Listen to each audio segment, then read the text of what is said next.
Hello guys, আসসালামু আলাইকুম। আমি নাজমা বলছিলাম, নাজমা পেজ থেকে।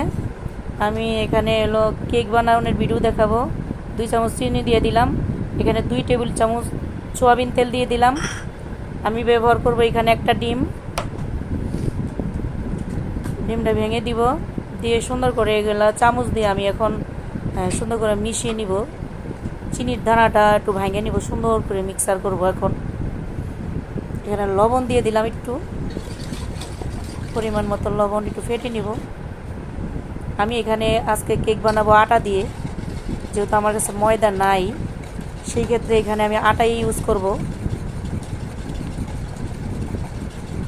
আটা দিয়ে আজকে কেক বানাবো। আমি নেড়ে ছেড়ে চিনিটার দানাটা আমি ফেটে নিলাম। এখানে আমি দিব ছোট একটা মানে 1 কাপের পরিমাণ আটা দিব আমি এখানে। আমার পুরো আটাটা লাগবে না, এখানে আমি পরিমাণ মতো দিয়ে নিব। দিয়ে সুন্দর করে নেড়ে চেড়ে একটু মিশিয়ে নিব। এখানে আমি দিয়ে দিব হলো বেকিং পাউডার, 1/2 চামচ বেকিং পাউডার দিয়ে দিব। বেকিং পাউডারটা দিয়ে আমি সুন্দর করে নেড়ে চেড়ে নেব। এখানে আমি একটু স্মেলের জন্য একটু ঘি ব্যবহার করব। আমি 1/2 চামচ ঘি দিয়ে দিলাম, এখানে একটু নেড়ে চেড়ে দিব। আমি যেহেতু গ্যাসের চুলায় আমি কেকটা বানাবো, সুন্দর করে নেড়ে নিব ঘিটা দিয়ে। আমার বেটারটা গুলানো প্রায় শেষ হয়ে আসছে। আমার এইটুকু আটা রয়ে গেছে, আমার 1 কাপও আটা লাগে নাই। আমি ছোট বাটিতে বসাবো কেকটা, গ্যাসের চুলাতে সুন্দর করে ঢেলে নিব।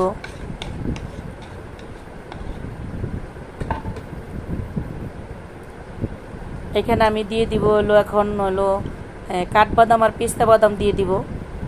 এটা সৌন্দর্যের জন্য দিব, আবার ফ্লেভারটাও ভালো আসে।